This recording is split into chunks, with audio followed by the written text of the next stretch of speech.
गुरु के सुमिरन मात्र से नासत विघ्न अनंतात सर्वारंभ में धावत है सब सन। गुरु की महिमा अनंत है, अनंत किया उपकार, लोचन अनंत उघारियाँ, अनंत दिखावन हार, अनंत दिखावन हार, अनंत दिखावन हार। मेरे परम पूज्य गुरुदेव आराध्य देव जी, आध्यात्मिक एवं प्रबल प्रेता स्रोत परम पूज्य गुरुदेव आराध्य देव जी, ज्ञान ध्यान साधना के द्वारा तीर्थों को भी पावन कर देने वाले मुदु मंगलमय संत समाज, आध्यात्म प्रेमी सज्जनों तथा देवियों, रामचरितमानस की एक साखी है जो गोस्वामी तुलसी साहब जी लिखी है। आज उसी विषय पर चर्चा हमें करना है। और जो गोस्वामी तुलसी साहब जो लिखी है वो साखी क्या है? तो गोस्वामी तुलसी साहब लिखी है कि दैहिक दैविक भौतिक तापा, राम राज कबहू नहीं व्यापा।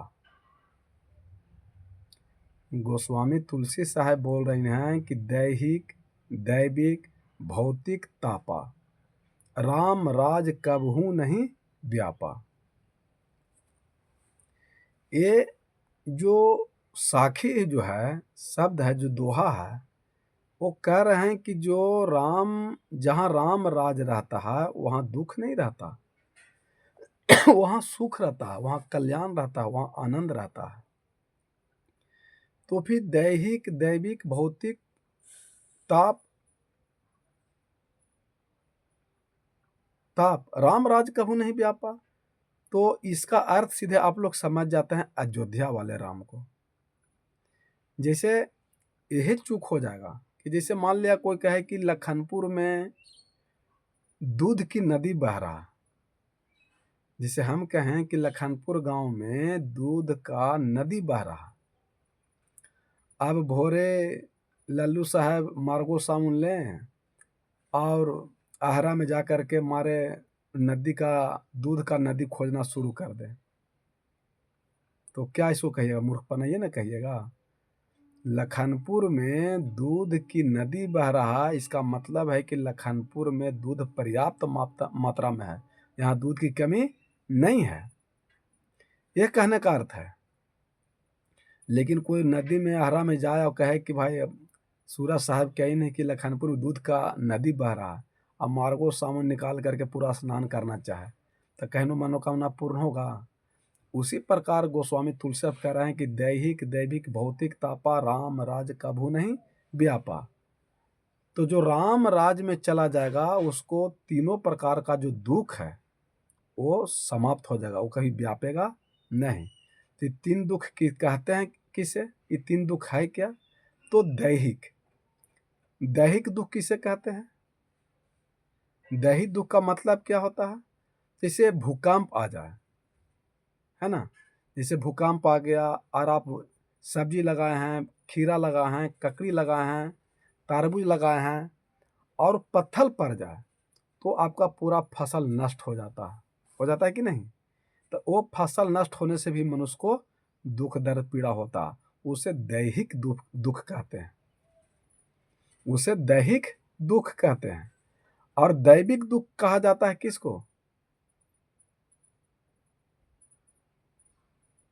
दैविक दुख किसे कहा जाता है? जैसे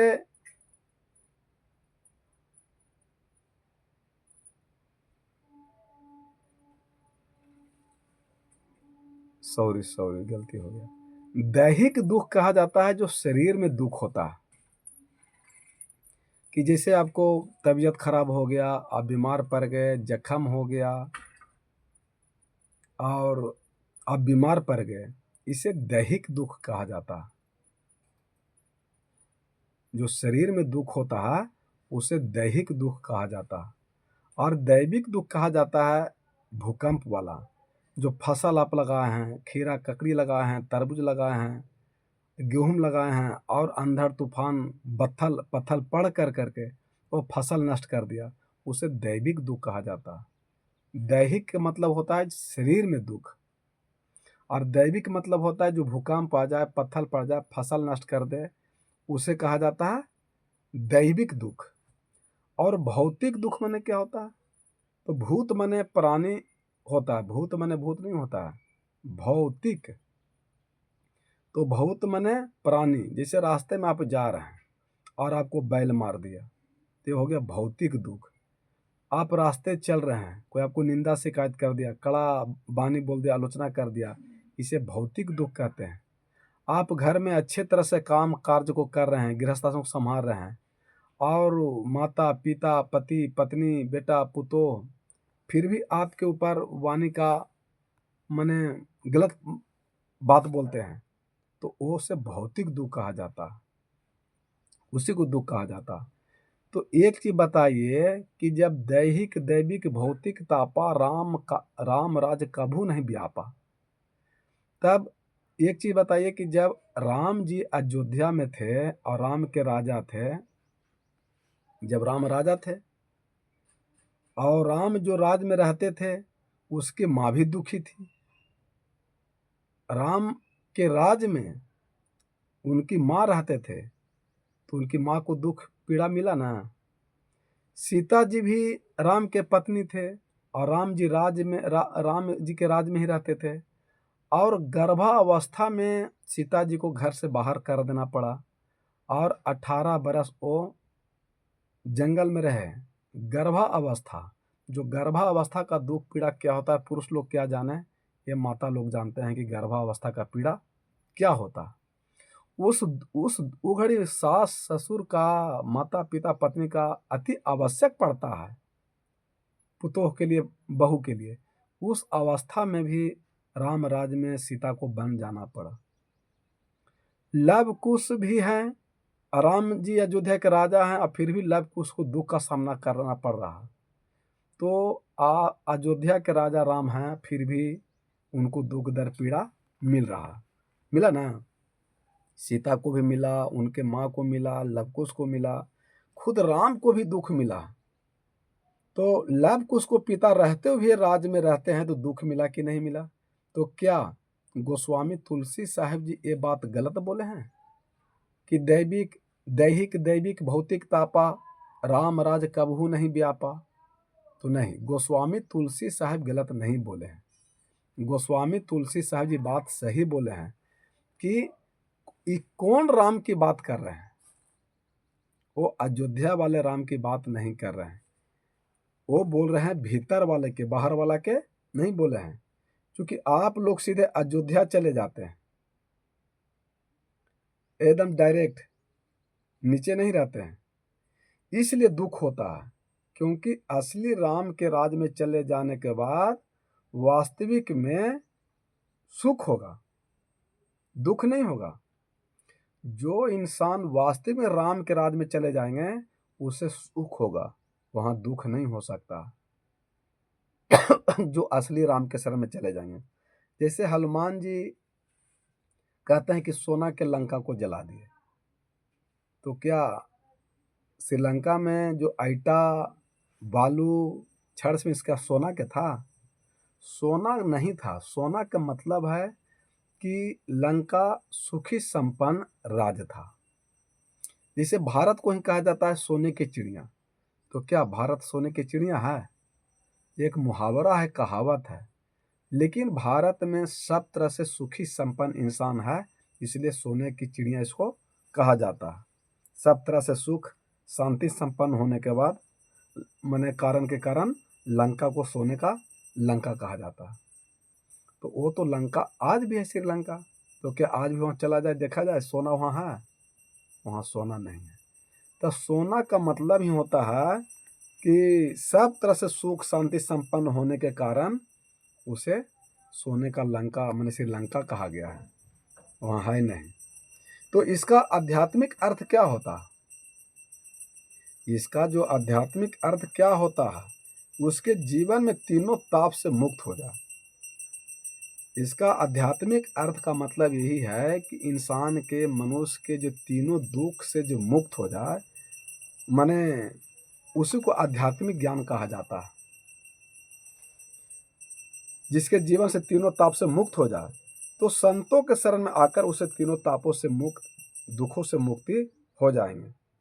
जब तक आप संत के शरण में आप नहीं जाइएगा, तब तक आपको दैविक, दैहिक और भौतिक ये तीनों दुखों से आपको कभी मुक्ति होने वाला नहीं है। क्योंकि देखिए, संत को कोई निंदा भी कर देता है, शिकायत भी कर देता है, ऊंचा आवाज़ भी करता है, तो दुखित होता है? वो लेता ही नहीं। वो आनंद जान रहा है कि इसको ज्ञान बुद्धि विवेक नहीं, इसलिए हमको ये बोल दिया। तो आपको अयोध्या से हट करके असली राम के पास जाना पड़ेगा। तो उस राम के पास जाने के लिए सत्संग की जरूरत है, संत की जरूरत है, प्रवचन की जरूरत है, तब उस राम के पास पहुंच सकते हैं। जिस राम की बात गोस्वामी तुलसी साहब जी रामचरितमानस कह रहे हैं, रामायण में लिखी है कि दैविक दैविक भौतिक तापा, राम राज कबहू नहीं व्यापा। तो ये तो आपको समझ में आ गया कि राम राज में रहते हुए उनके माँ को कष्ट हुआ, उनके पत्नी को कष्ट हुआ, उनके पुत्र को कष्ट हुआ, भाई को भी कष्ट हुआ, खुद अपने सरजू में जाकर डूब के मर भी गए, उनको भी दुख हुआ। तो वो राम जो है, जो हाड़ मांस का राम है, मैंने हाड़ मांस का राम है, तो जो हाड़ मांस का जो राम होते हैं, वो परमात्मा ईश्वर नहीं होते हैं। तो फिल्मी गाना भी आपको समझा रहा है कि उस राम के पास चलिए, जिस राम के पास तीनों दुख से निवृत्ति मिलती है, शांति मिलती है, छूट जाता है। तो एक फिल्म था अंधा कानून, जो अमिताभ बच्चन का गाना था। वो फिल्म क्या कहता है कि रोते रोते हंसना सीखो, हंसते हंसते रोना।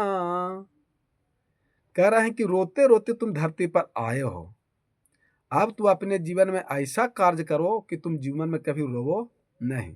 यही बात तो सदगुरु कबीर साहब कहते हैं कि जहिया कबीर जब हम पैदा हुए, हम रोए जग हंसा, ऐसी करनी कर चलो कि हम हंसे जग रोवे। ये फिल्मी गाना भी आपको समझा रहा कि रोते रोते हंसना सीखो। तुम धरती पर आया था रोते रोते, अब हंसना सीखो। तो हंसने के लिए ये चाबी आपको कौन देगा? मुस्कुराने के लिए चाबी कौन देगा? प्रसन्न रहने के लिए चाबी कौन देगा? पता है? ये फिल्मी गाना आपको बता रहा है।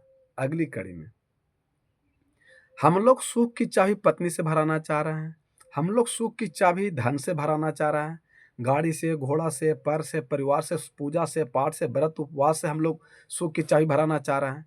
लेकिन ये फिल्मी दुनिया भी आपको समझा रहा है कि रोते रोते हंसना सीखो, हंसते हंसते रोना ना। कबीर साहब क्या कहें कि तुम शरीर लेकर के धरती पर आया, जिस दिन पैदा हुआ तो तुम्हारा माता पिता फुआ चाचा चाची सब खूब हंसा था, लेकिन तुम रो रहा था। अब तुम ऐसा अपने जीवन में कार्य करो कि तुम्हारे मृत्यु के बाद तुम्हारा परिवार रोवे और तुम हंसो। आया है सो जाएगा राजा रंग फकीर, एक सिंहासन चढ़ चलत एक बनत जात जंजीर। एगो इंसान मरता है तो विषय वासना के जंजीर में बंद करके जाता है, और एक इंसान जब मरता है तो विषय वासना से मुक्त कर करके जाता है, जंजीर को खोल करके जाता है। तो आप दुख दर्द के पीड़ा के जंजीर में जाना चाहते हैं कि सुख शांति करुणा प्रेम में जाना चाहते हैं? ये आपको विचार करना। अब विचार नहीं कीजिएगा तो आप लाचार रहिएगा। इसलिए साहब कहते हैं, कर ही विचार अज सब दुख जाई, के रे हरि परी झूठी सगाई। तो झूठा भजन भक्ति जग तप करने से कुछ होने वाला नहीं है। ईश्वर परमात्मा शिव सब लड्डू पेड़ा के भूखल नहीं है, जो आप लड्डू पेड़ा चढ़ा करके इसको आप प्रसन्न करना चाहते हैं परमात्मा को। क्योंकि बार बार आप लोग को हम समझाते हैं कि सरल स्वभाव न मन कुटलाई, यथा लाभ संतोष सदाई, कहु भगति पद कौन न प्रयासा, जोग मख जप तप व्रत उपवासा। कह रहे हैं कि आपको मन को सरल बना लेना है, माता पिता पति पत्नी के प्रति सरल आ जाए, सास ससुर के प्रति सरल आ जाए, गांव घर समाज के प्रति मन में आपको सरलता आ जाए। तो सरल स्वभाव, आप अपना स्वभाव को सरल बना लीजिए, कड़र मत बनाइए, कठोर मत बनाइए, गंदा शब्द मत बनाइए, निर्मल बनाइए, चरित्र को अच्छा बनाइए, तो आपका उद्धार कल्याण हो जाएगा। तो आप सोचते हैं कि हम दारू ताड़ी मांस मुर्गा छोड़ेंगे नहीं और हमको परमात्मा के लड्डू प्रसाद तो सुख शांति मिल जाए, कल्याण कैसे होगा? जैसे कोई आदमी सिगरेट पी रहा है, तो कोई दारू पी रहा है, कोई बीड़ी पी रहा है, कोई गांजा पी रहा है, तो पीने वालों को लग रहा है कि हम गांजा पी रहे हैं, बीड़ी पी रहे हैं, सिगरेट पी रहे हैं, लेकिन उसका भ्रम है। आप दारू नहीं पी रहे हैं, दारू के साथे साथे आप पिता का संस्कार भी पी गए, आचरण भी पी गए, मान बड़ाई भी पी गए। आप दारू ही नहीं पिए, माँ का ममता का प्यार भी पी गए साथे साथ। तो जो दारू ताड़ी मांस मछली मुर्गा जो खा पी रहे हैं, आपको लग रहा है कि बहुत अच्छा कार्य कर रहे हैं, बीड़ी पी रहे हैं, चाहे गुटखा खा रहे हैं, चाहे दारू पी रहे हैं, लेकिन माता पिता भाई बहन दादा दादी का आचरण संस्कार ज्ञान बुद्धि संयम सब पी गए आप, सुख शांति पी गए, अमन चैन पी गए, और घर में दुख दर्द पीड़ा कलह क्लेश चिंता टेंशन ला दिए। तो ये मत सोचिए कि कल वाला केवल आप दारू पी रहे हैं, दारू के साथ साथ आप पिता का व्यवहार को आचरण समान प्रतिष्ठा भी पी गए, माँ का भी प्रतिष्ठा को पी गए, भाई को प्रतिष्ठा को पी गए, पत्नी के आचरण चरित्र पवित्र माने प्रतिष्ठा को आप पी गए। आप केवल दारू ही नहीं पी रहे हैं। इसलिए फिल्मी दुनिया भी आपको समझा रहा है कि उस राम तत्व को जानिए, जो सब दिन आपको रहम करने वाले हैं, कल्याण करने वाला है, सुख शांति देने वाला है, मोक्ष मत कल्याण देने वाला है, निर्माण देने वाला है। उस राम के पास में चलिए। तो कह रहे हैं कि जितनी चाबी भरी राम ने, कौन भरा? पत्नी ने कि पति ने कि धन ने कि गाड़ी ने कि मकान ने? कौन भरा? रोते रोते हंसना सीखो, हंसते हंसते रोना। जितनी चाबी भरी राम ने दुकान ने नहीं, मकान ने नहीं, पिता ने नहीं, पुत्र ने नहीं, धन ने नहीं, गाड़ी घोड़ा नहीं, मकान टेबल कुर्सी फ्रिज के एसी नहीं। कौन? राम ने। और राम आपसे पास कोसों दूर है, राम आपसे कोसों दूर है। तो जितनी चाबी भरी राम में उतना चले खिलौना। रोते रोते हंसना सीखो, हंसते हंसते रोना। तो कबीर साहब की वाणी फिल्मी दुनिया में भी प्रभावित हो जाता है मिला हुआ, लेकिन इसको आध्यात्मिक दृष्टि से देखिएगा तब पता चलेगा। लेकिन आप मनुष्य रूप में हम आप जन्म लिए हैं, तो इस शरीर के लिए रोटी कपड़ा और मकान का व्यवस्था करना जरूरी है, इसको नकारा नहीं जा सकता। तो ये आपको भौतिक जीवन जीने में ये सुख शांति आनंद मदद कर सकता है, लेकिन दैविक भौतिक दुख से अगर निर्वृत्ति आप चाहते हैं, शांति चाहते हैं, आराम चाहते हैं, तो फिर हर हाल में आपको राम के पास जाना पड़ेगा। और जब तक आप राम के पास नहीं जाइएगा तब तक आपको कल्याण होने वाला नहीं है। तो ये तो साधु संत महात्मा कह ही रहे हैं कि कौन संत के पास जाना है, कौन राम के पास जाना है, लेकिन आप लोग मान कहाँ रहे हैं? राम नाम के हीरे मोती संत बिखेरे गली गली। ले लो रे कोई राम का प्यारा, शोर मचाऊं गली गली। ये जो गली गली में कौन राम की चर्चा कर रहे हैं? जो अयोध्या वाले का है? नहीं, जो अयोध्या वाले का नहीं, हृदय वाले के चर्चा हो रहा है। वो बाहर वाला का चर्चा संत महात्मा नहीं करते हैं, भीतर वाला करते हैं कि राम नाम के हीरे मोती संत बिखेरे गली गली। ले लो रे कोई राम के प्यारा, शोर मचाऊं गली गली। तो आपका उद्धार कल्याण हो सकता है, दूसरा कोई उपाय नहीं है। आत्मज्ञान के हीरे मोती संत बिखेरे गली गली। ले लो रे कोई संत का प्यारा, शोर मचाऊं गली गली। क्यों कहता है मेरा मेरा, छोड़ जरा ये अभिमान को। झूठे धंधे छोड़ के बंदे, भज ले आत्म राम को। और नहीं भजे तो फिर आजादी नहीं मिलेगी, पछताए कर मली मली, ले लो रे कोई राम का प्यारा, शोर मचाऊं गली गली। माया के दीवानों सुन लो, एक दिन ऐसा आएगा, धन दौलत और माल खजाना पड़ा यहीं रह जाएगा। सुंदर काया मिट्टी होगी, चर्चा होगी गली गली, ले लो रे कोई राम का प्यारा, शोर मचाऊं गली गली। आत्मज्ञान के हीरे मोती संत बिखेरे गली गली, ले लो रे कोई राम का प्यारा, शोर मचाऊं गली गली। तो ये जो राम का नाम क्या है, जिसमें गोस्वामी तुलसी साहब कह रहे हैं कोची कि बड़े भाग मानुष तन पावा, सुर दुर्लभ सब ग्रंथन गावा। ये जो मनुष्य शरीर मिला है, ये ऐसा ही नहीं मिल गया इंसान को, मनुष्य को। ये शरीर बड़ी कीमती है। इस शरीर को पा करके मोक्ष मुक्ति प्राप्त करने के लिए शरीर आपको मिला है। परिवार बनाने के लिए नहीं मिला, धन कमाने के लिए नहीं मिला, मकान बनाने के लिए नहीं मिला है। लेकिन आज मनुष्य इस आत्मा को मुक्ति न करके भजन भक्ति कर करके केवल धन कमाने में लगे हुए, तो कैसे आपका उद्धार कल्याण होगा? ये हो नहीं सकता। इसलिए हर हाल में आप उस राम तत्व को जानिए, जो राम से आपको सुख शांति मिलने वाला है।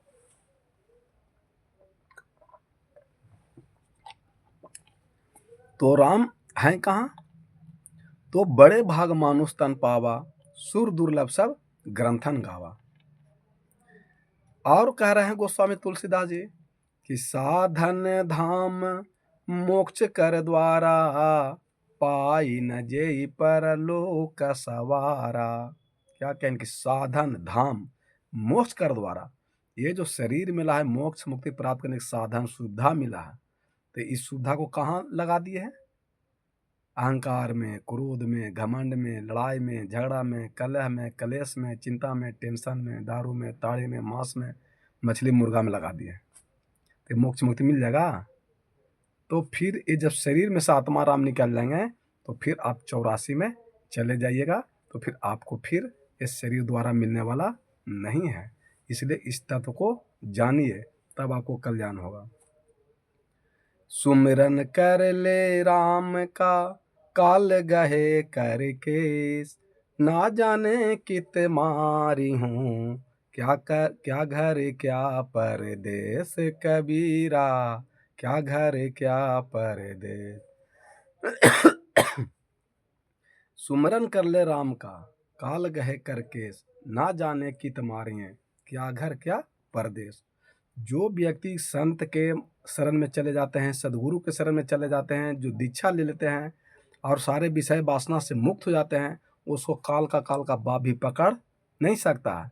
मृत्यु आ सकता है, प्राण जा सकता है, लेकिन ये आत्मा को काल पकड़ नहीं सकता, क्योंकि आत्मा जो काल है, जो जिसके अंदर विषय वासना रूपी काल है, वो आत्मा के ऊपर सब विषय वासना का बोकलिया छोड़ के रहेगा, उसी आत्मा को काल पकड़ सकता है। वही आत्मा फिर जन्म मरण में आ सकता है। लेकिन जिस आत्मा के ऊपर से सारे विषय वासना समाप्त हो गया है, उस आत्मा को काल पकड़ नहीं सकता। इस आत्मा को फिर परमात्मा पकड़ते हैं। इस आत्मा को फिर काल नहीं पकड़ेगा, दुख दर्द पीड़ा नहीं पकड़ेगा, ये 84 लोग जन्म में धरती पर आना जाना नहीं पड़ेगा। फिर इस आत्मा को परमात्मा अपने देश में लेके चल जाते हैं, पकड़ लेते हैं, फिर वो काल पकड़ नहीं सकता। इसलिए कहते हैं सदगुरु कबीर साहब कि संत मरे क्या रोइए, जो अपने घर को जाए, रोइए साकट बाप रो, जो हाटों हाट बिकाए। कभी जो देखते हैं आप लोग कहते हैं कि संत के यहाँ कोई मरता तो कहते हैं कि नहीं रोया, बर्दाश्त कर लग गया, क्योंकि वो जान रहा है कि जो मरा वो अपने परमात्मा के देश में चला गया। वो 84 लाख नगरी में नहीं गया कि फिर धरती पर आना पड़ेगा, तो उसके लिए क्या रोना है? वो तो जो रोते हैं, जो मरा उसके लिए नहीं रोते हैं, वो तो रो रहे हैं कि अब हमको दुख दर्द पीड़ा मिलेगा, इसके चलते रो रहे हैं। और नहीं तो जो एक जो बूंद का कीड़ा है, और सा कीड़ा तो न जाना कितना को रोज मार रहे हैं। सदगुरु कबीर साहब कहते हैं कि एक बूंद के कारण रोता सब संसार, अनेक बूंद खाली गया, ताका नहीं किया विचार। तो एगो माँ के गर्भ में कीड़ा चल गया कीटाणु, और 9 महीना के बाद वो जन्म लिए, तो उस बेटा साहब को मोह माया सब जुट गया, ममता जुट गया, कुछ उस पर आशा मोह जुट गया, तो उसी को मृत्यु के बाद आपको दुख दर्द पीड़ा हो रहा है। लेकिन आप जरा विवेक से सोचिए कि वो न जाने एक बूंद का कीड़ा न जाने कितना रोज बर्बाद कर रहे हैं, तो उसके चलते आप नहीं रो रहे हैं। कहीं विचार किए हैं कि एक बूंद के कारण रोता सब संसार, अनेक बूंद खाली गया ताका नहीं किया विचार। इसी विचार करने के लिए सदगुरु कबीर साहब कहते हैं कि कर ही विचार जैसा दुख जाए, के रे हरि परी झूठी सकाए। तो उस राम को पकड़ना है कि लूट सके तो लूट ले, मन कौन को लूटना है, लूट सके तो लूट ले, लूटो मगर अब क्या लूटना है, जो राम नाम की लूट, जो अंत समय पछताएगा जब प्राण जाए जब छूट। लूट सके तो लूट ले, राम नाम की लूट, अंत समय पछताएगा जब प्राण जाए जब छूट। कस्तूरी कुंडल बसे मृग ढूंढे बन माही, ऐसे घट घट राम है दुनिया जानत नाही। जो तिल माही तेल है जो चकमक में आग, तेरा साईं तुझ में जाग सके तो जाग। सब घट मेरो साइया सुने सेज न कोई, बलिहारी हुआ सेज की जाघट प्रगट हो। गोस्वामी तुलसी साहब जी इस राम के पास जाने के लिए कह रहे हैं, वो अयोध्या वाले के पास जाने के लिए नहीं कह रहे हैं। तो आप अयोध्या वाले राम के पास चल जाते हैं, इसीलिए तीनों दुख से भी मुक्ति नहीं मिला है, छूटे हैं नहीं। और जो इंसान चले गए अयोध्या वाला राम छोड़ करके, जो चल गए आत्मज्ञान वाले राम के पास चले गए, आत्म अनुभव वाले के राम के पास चले गए, उसको तीनों दुख व्याप नहीं सकता है। जैसे मान लिया पत्थर पड़ा, फसल नष्ट हो गया, तो मनुष्य हम लोग क्या कर सकते हैं भाई, ककड़ी भिंडी परोर लगाए, खीरा तरबूज, और पत्थर पड़ गया तो उसको कुछ कर सकते हैं, पड़ गया। लेकिन आप लोग रोइएगा चिंता कि हम फसल लगाए, गेहूं बर्बाद होगा, क्या खाएंगे क्या पिएंगे। शरीर में बीमार पड़ गए, रोग हो गया, तो आप लोग है कि हम बीमार पड़े, मैंने वजह से झरवाओ फुकवाओ जंतर मंतर करवाते हैं। लेकिन देखे तो साधु संत महात्मा के वो अंगूठियों तक पहनते हैं कोई जंतर मंतर, चूँकि सब भरम है, वो सब निकल गया। वो जानते हैं कि दुख मिलेगा, शरीर है, ये जाड़ा गर्मी बरसात जैसे आता है, तो इसको तीनों दुख से हमको भोगना है। बार बीमारी, ठेस लगना, बीमार होना, धक्का लग जाना, मरना, ऐसा तो लगा हुआ है। लेकिन जिसका आत्मा पर से सारा विषय वासना समाप्त हो गया है, वो कभी मर नहीं सकता, वो अजर अमर हो गया, आवागमन से मुक्त हो गया। और जिसके आत्मा पर विषय वासना है, वो फिर जन्म मरण धरती पर आते रहेगा। तो लास्ट तो वो राम को कब पहचानते हैं आप, कि जैसे गांव में जब किसी का मृत्यु हो जाता है, अंतिम वो राम निकल जाते हैं, तो बांस काट के लाते हैं, ठठरी बनाते हैं, उसको चोरा चोरबन कसते हैं, और उठाने वक्त कहते हैं कि राम नाम सत्य है। पता चल गया कि सत्य को यार कौन राम है। लेकिन आप उसको कह रहे हैं कि राम नाम सत्य है, तो उनमें सुनने वाला राम है, उन्हें सुनने वाला राम निकल गया। अब वो मिट्टी का धोंधा रखा हुआ है, अब मिट्टी का धोंधा को सुना रहे हैं कि राम नाम सत्य है, राम नाम सत्य है। जीवन भर कहते हैं कि बेटा नाम सत्य है, बेटी नाम सत्य है, पढ़ाई नाम सत्य है, लिखाई नाम सत्य है, मकान नाम सत्य है, गाड़ी नाम सत्य है, फ्रिज नाम सत्य है, कूलर नाम सत्य है, धन दौलत सत्य नाम है, कपड़ा लत्ता सोना चांदी सत्य है। लेकिन लास्ट में कहते हैं कि राम नाम सत्य है। तो ये राम का नाम जपना भी सत्य है, और रोटी कपड़ा का व्यवस्था करना भी सत्य है। तो आपका जीवन सार्थक हो जाएगा, तीनों दुख से सुख शांति आपको मिलेगा। ऐसे मिलने के बाद नहीं है। यही बात तो शंकर भगवान कहते हैं कि उमा कहूँ मैं अनुभव अपना, सत्य हरि भजन जगत सब सपना। जो आप शिव के पूजा कर रहे हैं, शंकर के पूजा कर रहे हैं, सब तो आप लोग शंकर के पूजा कर रहे हैं, शिव को पूजा तो कर ही नहीं रहे हैं आप लोग। तो शंकर में और शिव में अंतर है। आप लोग शंकर के भगवान की पूजा कर रहे हैं, शिव की पूजा नहीं कर रहे हैं। क्योंकि शिव को पूजा करने का मतलब स्वयं शंभु की पूजा करना होता है। तो शिवलिंग, कभी शंकर लिंग हुआ है, कहीं महादेव लिंग हुआ है, नहीं हुआ। क्योंकि शिव साधारण है कि जो जीव है, अजीव के अंदर में ही शिव है, उसे शिव कहते हैं। वही बात शंकर भगवान कह रहे हैं कि उमा कहूँ मैं अनुभव अपना, मन शिव कह रहे हैं कि उमा कहूँ मैं अनुभव अपना, सत्य हरि भजन जगत सब सपना। तो आप ज्ञान ध्यान साधना करने के बाद जो आपको अनुभव होगा, अनुभूति होगा, सुख शांति प्राप्त होगा, वो जग तप के बाद पता चलेगा, पहले पता नहीं चलेगा।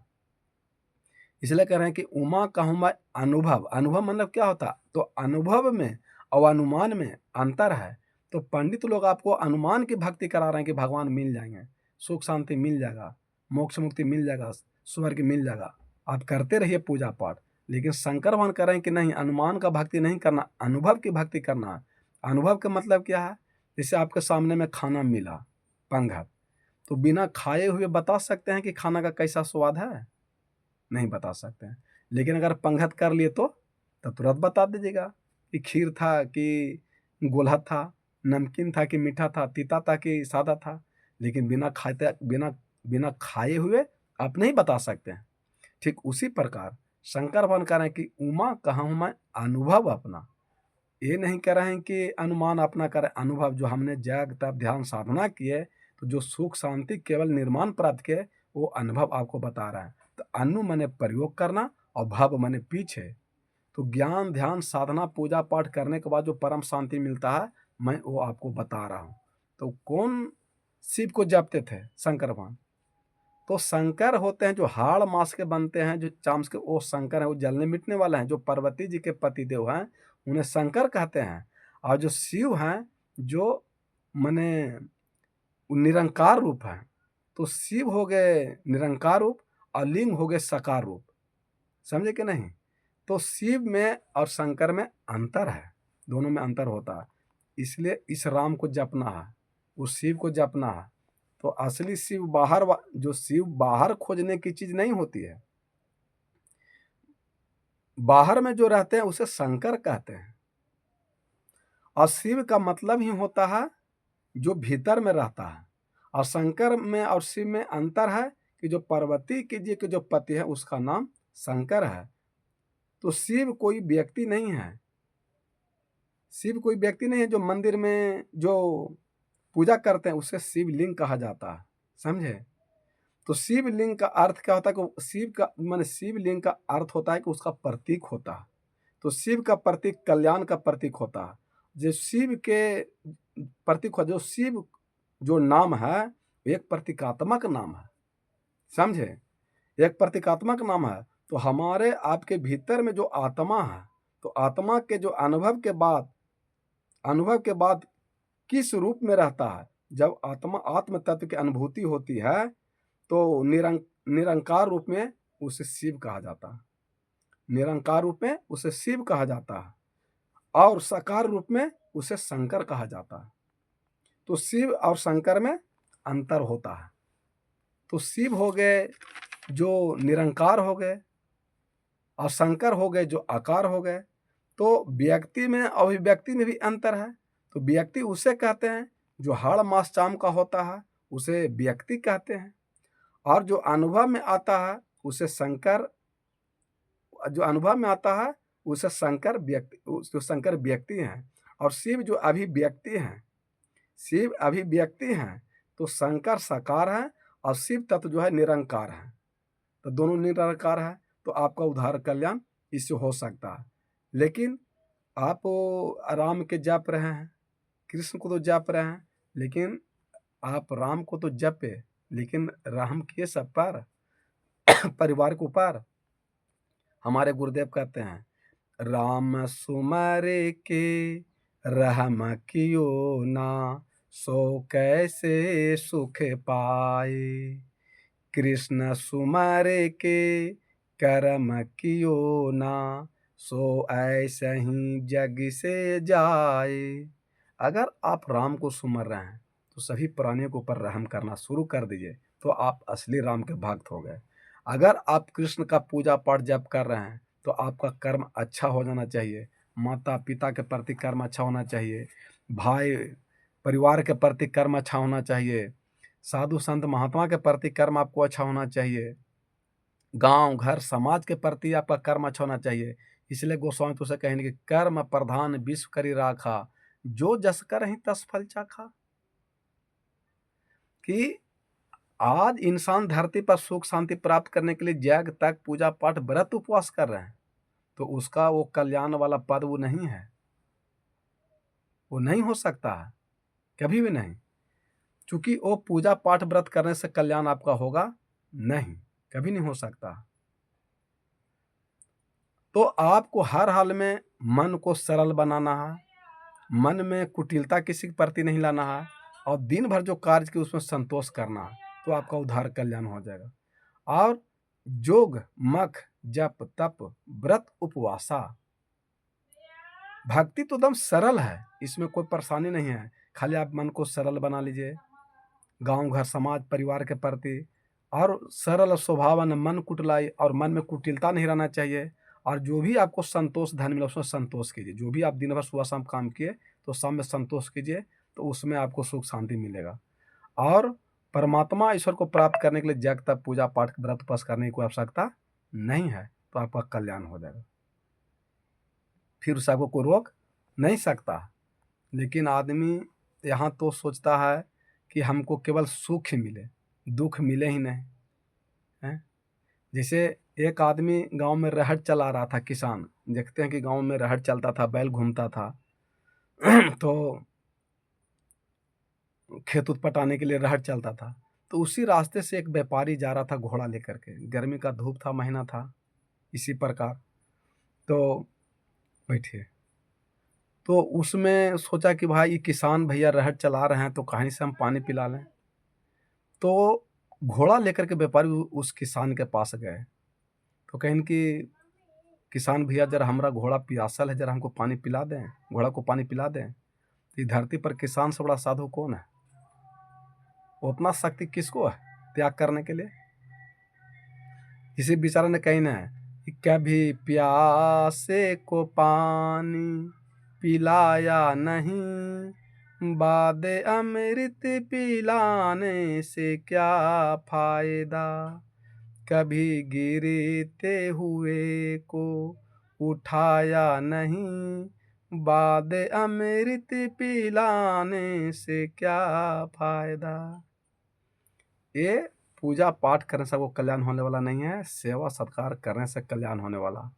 किसान भैया कहें कि राजा साहब आप पानी पिला लीजिए अपने घोड़ा को। तो जैसे ही पानी पिलाने के लिए घोड़ा को लोगे तो जो रहट चलता है तो चों चों चों चों चों चों आवाज़ करते रहता। तो जैसे ही घोड़ा को पकड़ के पानी पिला तो चों चों का जो आवाज़ किया, वो जो चरखा जो लगा रहता है, तो घोड़ा भड़क गया। तो राजा बोले कि किसान भैया जी देखिए, आपका जो चरखी घूम रहा है ना, वो चों चों चों चों आवाज़ कर रहा, तो ज़रा इसको आप जो है बंद कर दीजिए। जब पानी पी लेगा तो फिर इसको आप लगा लीजिएगा, तो उधार कल्याण हो जाएगा आपका भी हमारा भी। तो किसान जी पानी बंद कर दिए, रहट जो घूम रहा था जे, तो रहट घूमना बंद हो गया तो पानी गिरना भी बंद हो गया। तो राजा साहब कहें कि राजा साहब तो पानी गिरना बंद हो गया, इसको फिर चालू कीजिए। तब फिर चालू किया किसान भैया, तो पानी फिर गिरना शुरू हो गया। तो फिर पानी पिलावे गया राजा साहब घोड़ा पकड़ को, तो फिर घोड़ा भड़क गया चों चों की आवाज़ सुन के। मैंने 2-4 बार ऐसा ही किए। अंत में किसान कहें कि देखिए राजा साहब, अगर आपको घोड़ा प्यासल है तो आपको इसको ज़बरदस्ती पकड़ के पानी पिला लीजिए, नहीं तो जब तक ये चों चों करेगा नहीं तब तक पानी गिरेगा ही नहीं। अगर आपको भूखल प्यासल मरना है तो आप यहाँ से जाइए, लेकिन जब तक कि चों चों का आपका घोड़ा बर्दाश्त नहीं करेगा तब तक कि पानी आपको पी नहीं सकता, घोड़ा बचेगा नहीं, मर जाएगा।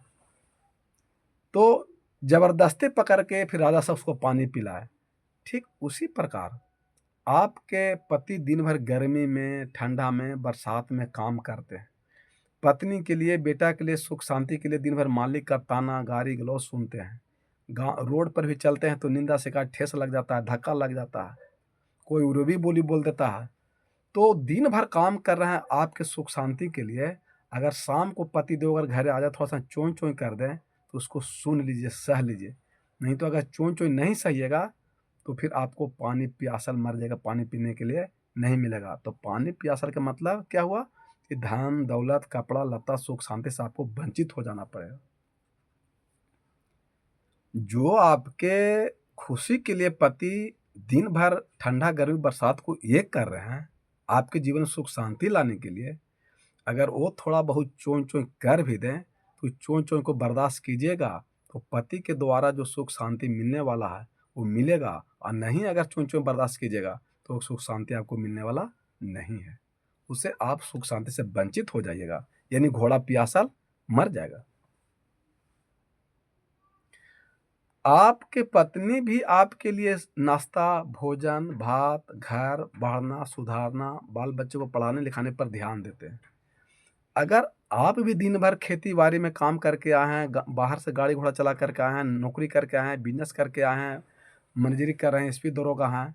अगर आपके ऊपर पत्नी भी कभी चों-चों कर दे, तो वो पत्नी की भी चों-चों आप सह लीजिए। अगर आप पत्नी का चों-चों नहीं सहिएगा, तो पत्नी के द्वारा जो आपको सुख शांति मिल रहा है, वो सुख शांति से आपको वंचित होना पड़ेगा, यानी आप भी प्यासल मर सकते हैं। तो ये मनुष्य को सुख, शांति, पानी सब पीना चाहता है। बेटा, बेटी, पति, पत्नी का आनंद, सुख, शांति, धन दौलत सब लेना चाहते हैं। लेकिन चों-चों कोई सहना बर्दाश्त नहीं चाहते हैं। चों-चों को सुनना नहीं चाहते हैं। चों-चों को ज़रा-सा दिमाग में अटने की ज़रूरत नहीं है, तुरंत लड़ जाते हैं। तो आप अगर आप चाहते हैं कि हमको बेटा, बेटी, पति, पत्नी का सुख, शांति मिले, आनंद मिले, प्रेम व्यवहार मिले, तब थोड़ा बहुत कभी-कभी चों-चों कर दे पति चाहे पत्नी, दादा-दादी, माता-पिता, बेटा-पुतोह, सास-बहू, तो थोड़ा-सा चों-चों को सह लीजिएगा, तो आपको कुछ हो नहीं जाएगा और आपका जीवन धन्य हो जाएगा, सुख मिलेगा, शांति मिलेगा, आनंद मिलेगा। यानी घोड़ा भी प्यासा माने उसका त्रास मिट गया और राजा का भी प्यास मिट गया। उसी प्रकार अगर वो चरखी का चों-चों नहीं बर्दाश्त करता, ज़बरदस्ती अगर नहीं पानी पीता, तो घोड़ा और राजा दोनों को अब मृत्यु हो सकता था। ठीक उसी प्रकार आज पूरे संसार में घर-घर में हो रहा है कि घर में सुख, शांति, आनंद, करुणा, प्रेम सब चाहते हैं। सोना, चांदी, बढ़िया कपड़ा-लत्ता मिले, लेकिन एक दूसरे का चों-चों कोई सहने के लिए बर्दाश्त नहीं है, नहीं कोई तैयार है। तो फिर माताजी आप लोग दुःख सहने के लिए अब तैयार रहिए, पीड़ा झेलने के लिए तैयार रहिए। फिर आपको सुख शांति मिले के बाद नहीं है, कभी मिल ही नहीं सकता है। इसलिए आप जग, तप, पूजा पाठ पर उतना भरोसा ध्यान मत कीजिए। आपके माता-पिता ही भगवान हैं, आपके पति देव ही भगवान हैं, आपके पत्नी ही देवी हैं, आप महादेव आपके सास माने दादा-दादी ही आपके सास-ससुर देव महादेव हैं। जैसे इस शरीर को 9 महीना गर्भ में के ढोया? दुर्गा मैया कि काली मैया कि लक्ष्मी मैया? आपके जो माता हैं, वो 9 महीना गर्भ में आपको रखे हैं और जन्म दिए हैं, वो मरे हैं, दुःख दर्द पीड़ा को झेले हैं, तब जाके आप धरती पर आए हैं। और 1 साल नहीं, 1-2 महीना नहीं, साल भर आपको गेंतर, पेशाब, टट्टी को साफ किया है, भूल गए हैं? हैं? और उस माता-पिता के ऊपर कहते हैं कि आएँगे मैया तो हमरा कुछ ही कहिएँगे। लेकिन जब आप बाप बनिएगा ना, तब पता चला कि आपके माता-पिता आपके लिए क्या किया। और तब वही बाप आपसे प्रश्न करेगा कि अब जो तुम सेवा अपने माता माने पुत्र के लिए कर रहे हो, ये प्रश्न हम तुमसे करें कि काहे कर रहे हो? लेकिन आज पूरे संसार में, घर-घर में बाप के माई के कहता कहेंगे तो हमरा कुछ ही कहिएँगे। लेकिन सोचिए कि आपको दिशा, पैखाना, बुखार लग जाता था, तब माता-पिता को रात भर नींद नहीं आता था, चाहे बेटी हो, चाहे पुत्री हो। माने पुत्र हो या पुत्री हो, बेटा हो या बेटी हो, क्योंकि माता-पिता जो भेदभाव बहुत कम करते हैं, ये बहुत कम करते हैं। भेदभाव तो बेटा-बेटी में करना ही नहीं चाहिए। जो बेटा-बेटी में भाव पैदा किया, वो जीवन में दुःख दर्द पैदा किया। और जो भाव पैदा नहीं बेटा-बेटी में भाव पैदा नहीं हुआ, उसके जीवन में दुःख दर्द पीड़ा पैदा नहीं हो सकता, उससे सुख शांति पैदा हो सकता है। और जब आपको रात भर दिशा पे खाना मियाज खराब रहता था, तो माता-पिता रात भर सोते नहीं थे। जब तक तुम जगे हुए रहता था, रोते हुए रहता था, तब तक माता-पिता को नींद नहीं आता था। और जब तुम सोता था, तब माता-पिता सोते थे। नींद की जैसी दौलत खोई, जब तू सोई तो मैं सोई। ये है कहानी तेरे बचपन की, तू लक्ष्मी मेरे आंगन की। हम पहले ही बोल दिए कि पुत्र में और पुत्र में कोई अंतर नहीं है, कि नींद की जैसी संपत्ति को त्यागा है अपने पुत्र के ऊपर, अपने पुत्री के ऊपर। और वो पुत्र अब कहता है माँ बाप की तू हमरे लिए क्या कियो? तो तू क्या कियो जखनी बोल दिए, वही क्या कर ले तो बेटा पुतो भी तुमसे पूछेगा कि आप हमरे लिए क्या किए हैं। तो वो आपका जवाब माता पिता नहीं देगा, क्योंकि माता पिता, ये जो बाल पकता है धूप से नहीं पकता, अनुभव से पकता है। इसलिए माता पिता गम खा लेते हैं। और जो प्रश्न बात तो अपने माता पिता के की हो, वही प्रश्न तुम्हारा पुत्र तुमसे एक दिन करेगा कि आप मेरे लिए क्या किए। है जवाब आपके पास, वही जवाब मिलेगा, बोलेगा। ये मत भ्रम रहिए कि हम अपने माता पिता को कह रहे हैं कि तो हमारे लिए क्या क्यों, तो हमारा आपका पुत्र नहीं बोलेगा, उसे 10 गुना बढ़ा करके बोलेगा। आपको याद ही सब रख लीजिए। इसलिए धरती पर माता पिता से बड़ा कोई धरती पर भगवान नहीं है। हमारा वेद शास्त्र भी कहता है कि मातृदेवो भव, पितृदेवो भव, आचार्य देवो भव, अतिथि देवो भव। तो श्री रामचंद्र जी का दिनचर्या क्या था कि माता पिता को सेवा कर करके, गुरु की सेवा कर करके वो भगवान बन गए। और साधु संत महात्मा कहते हैं, किसी बेचारा ने कहते हैं कि माँ बाप से बढ़ के जग में कोई दूजा नहीं खजाना, जिसने तुझे जन्म दिया रे दिल उसका नहीं दुखाना।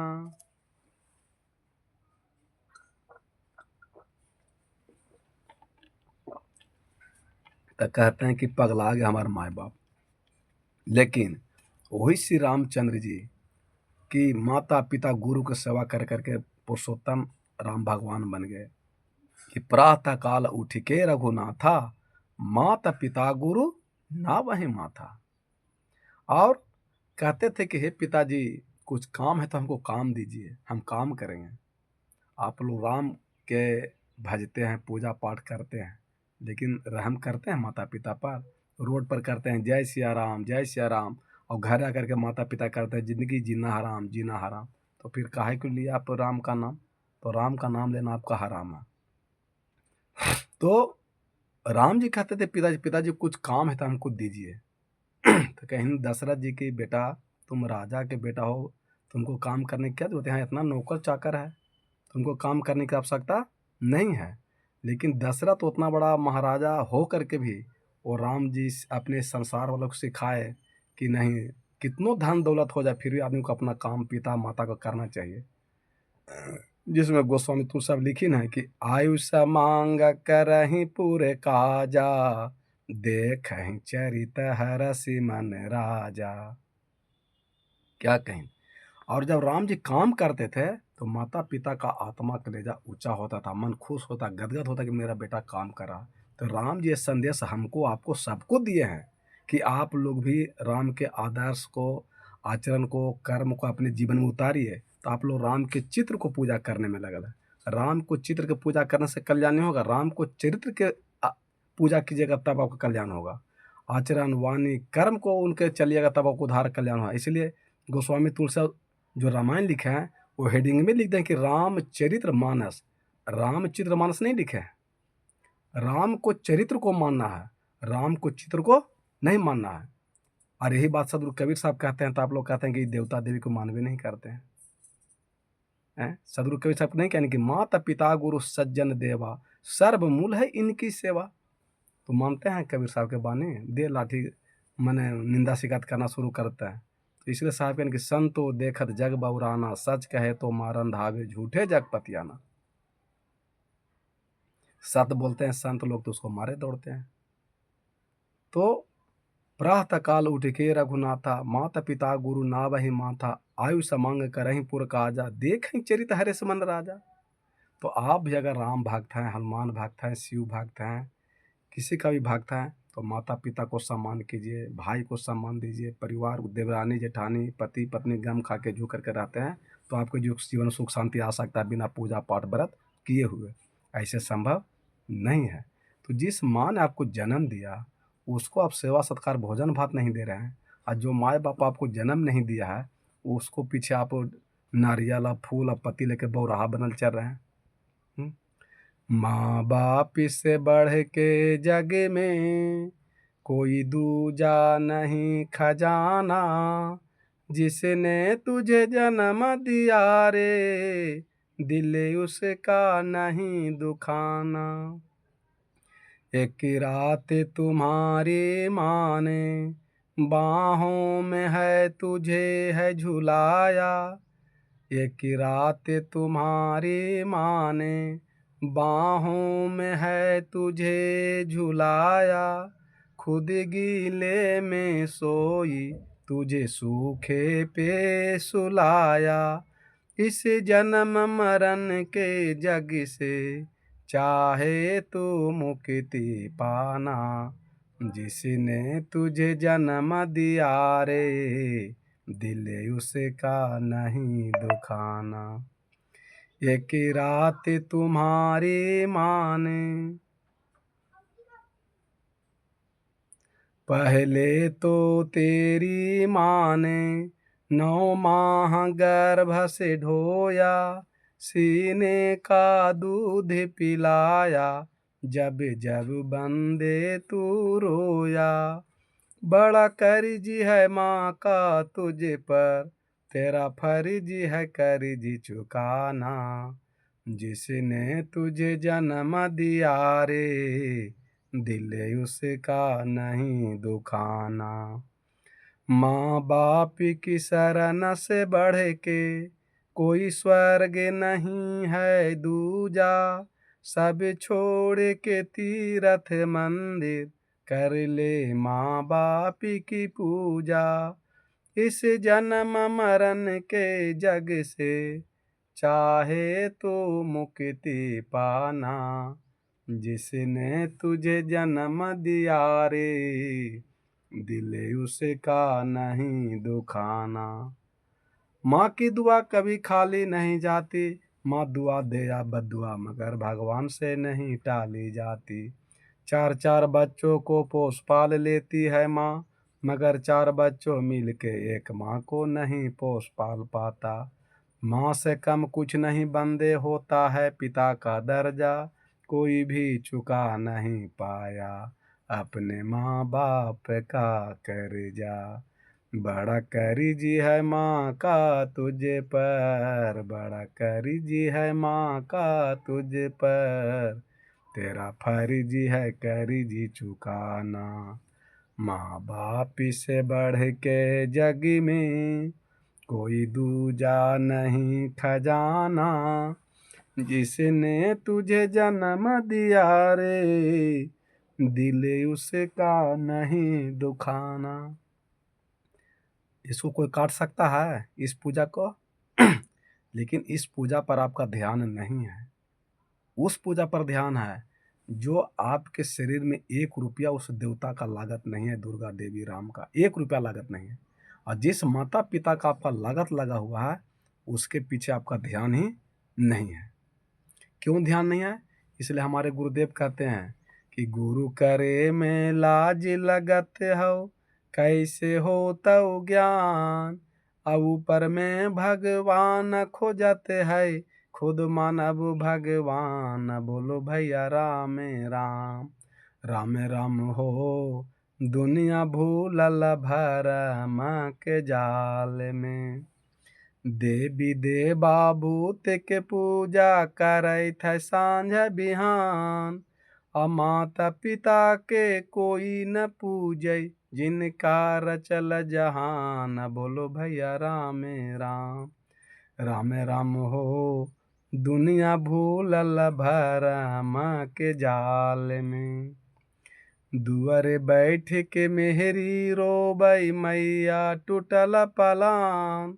और पिता पिया से टुक टुक ताकै, कैसे बचतै प्राण। बोलो भैया राम राम, अब बेटा जल लेके घूमौ बाबा धाम। बोलो भैया राम राम, दुनिया भूलल भरम के जाल में।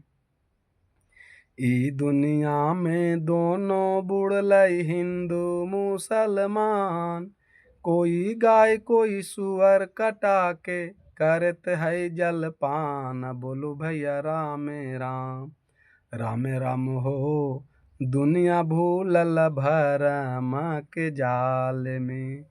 4 वेद 6 शास्त्र में भैया नइखे लिखल बलिदान। आ तुलसी बतासा पाठा लेके जाइत है काली स्थान। बोलो भैया राम राम, राम राम हो दुनिया भूलल भरम के जाल में। यही सब तो भक्ति हो रहा है, लेकिन उसके पीछे आपका कोई दोष नहीं है। इसलिए कि हमारे पूर्वज को लोग ठगते आया है, पंडित लोग, कि पूजा के नाम पर, पाठ के नाम पर, धर्म के नाम पर, जग के नाम पर, तीर्थ के नाम पर गृह प्रवेश के नाम पर, शादी ब्याह के नाम पर, सत्यनारायण कथा के नाम पर वो ठग रहा। तो जो पूर्वज हमको करते आ रहे हैं उसी को हम लोग मानते आ रहे हैं, लेकिन हम लोग ये नहीं समझ रहे हैं कि जो असली राम है वहाँ पर हम पहुँच नहीं पा रहे हैं, और उस राम के पास हमको पंडित लोग पहुँचने नहीं दे रहा। इसलिए हमारे साथ भ्रम हो गया, और आज भी इतना जनसंख्या हो गया कि अगर आदमी भजन भक्ति सत्संग करता तो ये आत्मा मुक्त होता, तो आज इतना जनसंख्या होता ही नहीं। लेकिन यहाँ तो दारू ताड़ी मांस मछली मुर्गा में फंस करके आत्मा को फंसा दे संसार में, कि जितने आत्मा आवेंगे तो उससे तो बढ़ता ही चला जाएगा, जनसंख्या तो घटेगा नहीं। इसलिए जब तक आप सत्संग में नहीं आइएगा तब तक आपको ज्ञान नहीं होगा, और जब तक संत के शरण नहीं आएगा, दीक्षा नहीं लीजिएगा, सत्संग में नहीं आएगा, तब तक आपको उद्धार कल्याण होने वाला नहीं है। इसलिए श्री रामचंद्र जी कहते हैं कि भक्ति स्वतंत्र सकल सुख खानी, बिना सत्संग न पाए प्राणी। कि सभी सुख अगर कोई खाने तो सत्संग है, और सत्संग में ही आ करके उस राम के बारे में जानिएगा, शिव के बारे में जानिएगा, कृष्ण के बारे में जानिएगा, तो आप उसको जान जाइएगा, तो फिर आपको दैविक दैहिक और भौतिक तीनों तापों से आपको मुक्त हो जाएगा। जो गोस्वामी तुलसी साहब कह रहे हैं कि दैहिक भौतिक तापा, राम राज नहीं काबहु व्यापा। तो वो अयोध्या वाले राम के पास जाइएगा तो आपको तीनों दुख से सुख शांति नहीं मिलेगा, उसको दुख दर्द पीड़ा ही मिलेगा। जिस गोस्वामी तुलसी साहब कह रहे हैं कि उस राम के पास नहीं जाना है, उस राम के पास जाना है जो आपके पास रहम करने वाले हैं। तो उस राम के पास जाना है, तो वो राम कहाँ है? सभी प्राणियों के हृदय में, घट में, हृदय में है? आप जैसे शिव के पूजा कर रहे हैं, और शिव का रहने का स्थान कहाँ है, उनका एड्रेस कहाँ है? शंकर भगवान जिस शिव कहाँ रहते हैं, उनको एड्रेस कहाँ दिए हैं? तो ये यजुर्वेद का मंत्र है, सब आप लोग मंदिर में दोहराते हैं कि कर्पूर गौरम करुणावतारम संसार सारम भुजगेंद्र हारम सदा बसंतम देवघर बिंद्रम। सदा बसंतम कहाँ होता है, आप लोग बताइए तो? हृदय रविंद्रम, लेकिन सब दिन तो करते हैं देवघर बिंद्रम। कर्पूरी गौरम करुणावतारम संसार सारम भुजगेंद्र हारम सदा वसंतम हृदयारविंद्रम भवम भवानी सहितम नमामि। ये शिव कहाँ रहते हैं? शिव कहाँ कह रहे हैं? देवघर में, काशी में नहीं। उनका ग्रीटिंग कार्ड पर कहाँ एड्रेस लिखा हुआ है? जैसे मान लिया कि हमारा स्थान है लखनपुर रहने का, मेरा जन्मभूमि लखनपुर है, और एड्रेस में लिखल है कि सूरज साहब से मिलना तो लखनपुर आना पड़ेगा, और कोई चल जाए बजरगंज में खोजने के लिए, तो सूरज साहब मिल जाएंगे? नहीं मिलेंगे। उसी प्रकार आप भी चूक कर रहे हैं कि शंकर भगवान शिव का स्थान है हृदय में, और हम लोग खोज रहे हैं देवघर में, काशी में। तो इसको संजीव विथित पूरा बढ़िया से कीजिए कि कर्पूर गौरम करुणावतारम संसार सारम भुजंगन हारम। भुजंगन मतलब होता है सांप, मैंने 11 में लपेट ले। तो कर्पूर गौरम, आपका जीवन कपूर की तरह उजला हो जाए, रहन सहन खान पान विचार एकदम उजला हो जाए, सफ़ेद वाइट हो जाए। तो कर्पूर गौरम करुणावतारम, और आप करुणा के सागर हो जाए, जैसे शिव हैं करुणा के सागर, जो सभी प्राणियों पर दया करते हैं। जैसे उनका नाम, एक नाम माने पशु पारसनाथ नाम उनका है, एक नाम, जो पशु के भी वो नाथ, माने पशु को भी बहुत मानते हैं, पशु पारस नाथ। अब उन्हीं माने देवता के सामने बलि दे रहे हैं, माने गाय गोरू भैंसा के काट के बकरी के बलि दे रहे हैं। तो ये अन्याय न अनजाना में हो रहा है ना, न जानने के कारण। तो आज देवता देवी को भी मुर्गा दारू के माने चढ़ावा बना दिया, और सब देवता देवी के अलग अलग मांग है। कोई का माने दारू पी रहे हैं, कोई मुर्गा खा रहे हैं, कोई कबूतर खा रहे हैं, कोई खस्सी खा रहे हैं, कोई बैल खा रहे हैं। सब देवता का अलग अलग डिमांड है। तो देवता का डिमांड नहीं है, वो अपना अपना एक वो वोल्टियर पैदा करके रख लिया एजेंट, कि तरह तरह के हमको भोजन देते रहे। तो शिव का रहने का स्थान है हृदय में, कि कर्पूर गौरम करुणावतारम संसार सारम, वो पूरे संसार में फैले हुए। संसार सारम भुजगन हरम, माने गोहमन सांप को भी गले लगेले हैं। और आपके अगर पत्नी से, चाहे पति से, चाहे माता से, पिता से अगर कोई गलती बोला जाए, तो उसको एकदम गांठ बांध करके, दुश्मनी बांध करके रख लें कि हमारे सास ससुर पति पत्नी के द्वारा, बेटा पुत्र के द्वारा कोई गलत बात बोल दिया, उसको खोलिए न रहें, छोड़िए न रहें, मने के एकदम धैले हैं। तो शंकर भगवान क्या उद्देश्य दिए कि आपका जो जीवन है वो एकदम कल्याण वाला मन हो जाए। भुंजिगे न हराम, कि अगर माता पिता पति पत्नी से कुछ कमी भी हो जाए, गलती भी हो जाए, तो उनको क्षमा कर दीजिए, माफ़ कर दीजिए, माफ़ी मांग लिए, तो आपका उद्धार कल्याण हो सकता। तो कर्पूर गौरम करुणावतारम संसार सारम भुजगम सदा बसंतम। सदा माने क्या होता है? सुमारी कि सामान खा ले। सदा माने 12 मास, निरंतर, सदैव, हमेशा। तो आपके साथ अन्याय कर रहे हैं ना पंडित लोग, कि सोमवारी के ही भगवान मिलेंगे, शिव सामने में मिलेंगे। लेकिन सदगुरु कबीर साहब नहीं कह रहे हैं कि सब दिन मिलेंगे। ये शिव भगवान खुद अपने करीन है, उनका एड्रेस में लिखा हुआ कि हम आपको निरंतर सदैव आपके हृदय में वास करते हैं। निरंतर, एक दिन नहीं, सोमवारी के दिन नहीं, सावन के दिन नहीं, सदा बसंतम हृदय रविंद्रम। अकेले नहीं, भवम भवानी सहिता में शंकर भगवान, गणेश जी, पार्वती गणेश सब कहाँ वास करते हैं? हृदय में। ये कौन एड्रेस दिया? ये शंकर भगवान बता रहे हैं। आप लोग पूजा पाठ कहाँ कर रहे हैं? मंदिर में। मिलेंगे कभी शिव? हैं? यही बात तो श्री रामचंद्र भी कह रहे हैं कि प्रकृति पार प्रभु सब उर्वासी, ब्रह्म निरीह बीरज अविनाशी। ओ मने कह रहे हैं प्रकृति से पार, अयोध्या से पार, माया से पार, पूजा से पार, पाठ से पार, राग द्वेष से पार, निंदा शिकायत से पार, प्रकृति पार प्रभु सब उर्वासी। प्रभु उर मन हृदय, सबके हृदय में रहते हैं। वो ब्रह्म निरीह बीरज अविनाशी परमात्मा, जिसको देख नहीं सकते हैं, छू नहीं सकते हैं, वो देखने सुनने में नहीं आते हैं, वो परम तत् परमात्मा चेतनात्मा राम सभी प्राणियों के हृदय में हैं। तो ये हृदय रूपी राम को जब आप पकड़िएगा, चेतनात्मा राम को, तब आपको दैहिक, दैविक और भौतिक तीनों ताप से आपको निवृत्ति मिलेगा, सुख मिलेगा, शांति मिलेगा। ये अयोध्या वाले से नहीं मिलेगा, क्योंकि अयोध्या वाले राम के पास में तो उनका पत्नी को सुख नहीं मिला, उनके माँ को सुख नहीं मिला, खुद पिता को सुख नहीं मिला, उनको उनको स्वयं खुद सुख नहीं मिला, तो आपको सुख कहाँ से देंगे वो? ये संभव नहीं है। इसीलिए कह रहे हैं कि सुमरन कर ले राम का, काल गहे कर केस, ना जाने कि तुम्हारी क्या घर क्या परदेश। तो इस शरीर रूपी मने काल कखनी पकड़ कोई ठिकाना नहीं है। लेकिन अगर आपका आत्मा पर से सारा विषय वासना समाप्त हो गया, तो इस शरीर को ले जाए काल, कोई दिक्कत नहीं है। लेकिन ये शरीर ले जाएगा भले काल, लेकिन ये आत्मा को ले जाएंगे परमात्मा। ये आत्मा अपने अपने देश में ले चल जाएंगे, जहाँ से ये आत्मा आया है। जहाँ से आत्मा आया है, वहीं आत्मा को लौटा देना हमारा आपका कर्तव्य धर्म है। क्योंकि ये आत्मा किसी का अमानत है, और दूसरे को वस्तु को अपना वस्तु कहना बहुत बड़ा पाप है। जैसे दूसरे के पत्नी को पत्थर के शिला के समान समझिए, और दूसरा के धन को ढेला के समान समझिए, तो ये आत्मा आपका नहीं है, ये आत्मा है जो परमात्मा के हैं। तो ये आत्मा को आप परमात्मा को लौटा दीजिए। कब लौटाइएगा?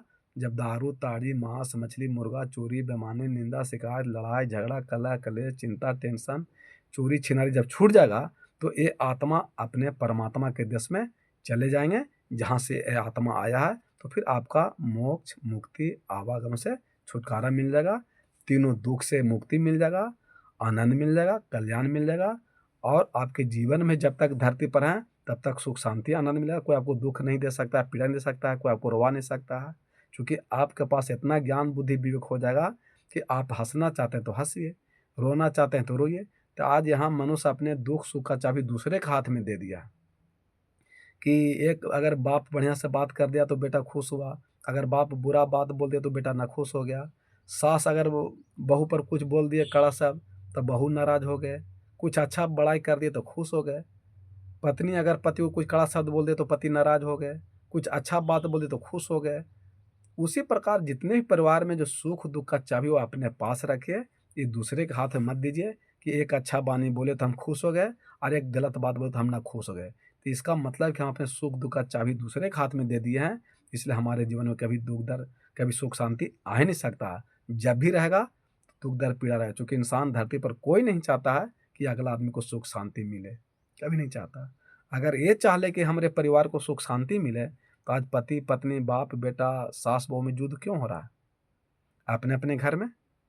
और जग तक पूजा पाठ व्रत कर रहे हैं, लेकिन आज पति पत्नी में नहीं पट रहा है, बाप बेटे में नहीं पट रहा है, सास बहू में नहीं पट रहा है, भाई भाई में नहीं पट रहा है, दादा पोता में नहीं पट रहा है। क्यों नहीं पट रहा?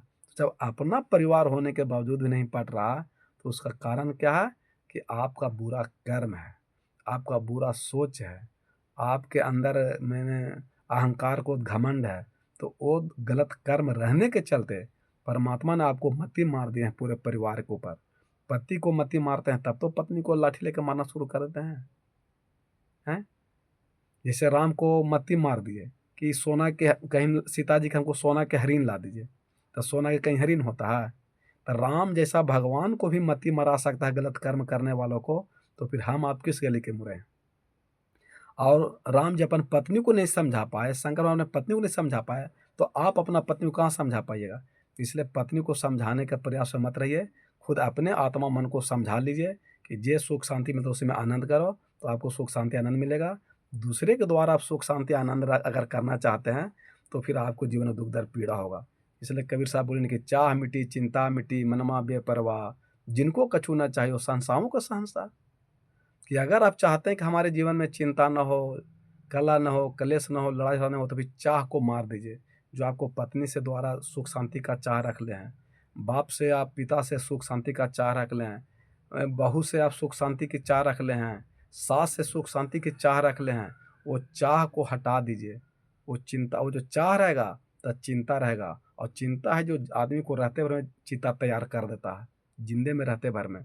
इसलिए साहब कह रहे हैं कि चाह मिटी चिंता मिटी मनमा बेपरवाह, और जिनको कछु न चाहिए वो शहंशाहों के शहंशाह।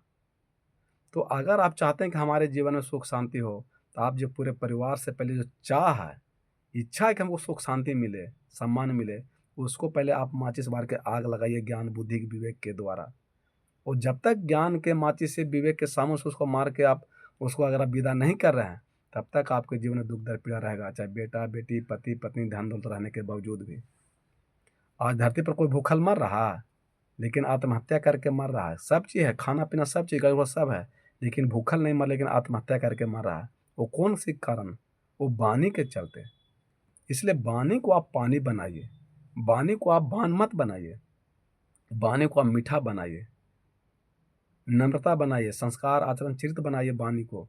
इसलिए कबीर साहब बोलिन है कि मीठा सबसे बोलिए सुख उपजे चहुओर, वशीकरण यह मंत्र है तजिए बचन कठोर। शब्द सम्हारे बोलिए शब्द के हाथ न पाँव, एक शब्द औषधि करे एक शब्द करे घाव। मधुर वचन है औषधि कटुक वचन है तीर, श्रमण द्वारे संचले साले सकल शरीर। मृदवानी सुंदर स्वभाव सभी सुखों का खान है, प्रेम की गंगा बहे जहाँ पर वह घर स्वर्ग समान है। शब्द संहारे बोलिए शब्द के हाथ ना पाँव, एक शब्द औषधि करे एक शब्द करे घाव। बोलिए शब्द पर एक अध्याय बोल दिए हैं सदगुरु कबीर साहब। और आप लोग सदगुरु कबीर साहब परमात्मा से नफरत कर रहे हैं, तो फिर आपको से सुख शांति नफरत नहीं करेगा। लेकिन जिस दिन आप सदगुरु कबीर साहब से प्रेम करना शुरू कर दीजिएगा, तो दुख दर्द पीड़ा आपको नमस्कार कर देगा, और फिर आपको सुख शांति आके मने साकार रूप से आपको सुख शांति देना शुरू कर देगा, नमस्कार करेगा। दुख दर्द पीड़ा हो जाए किनारे, और फिर सुख शांति आपके आ जाएगा किनारे, सहारे आपके सहारे आ जाएगा।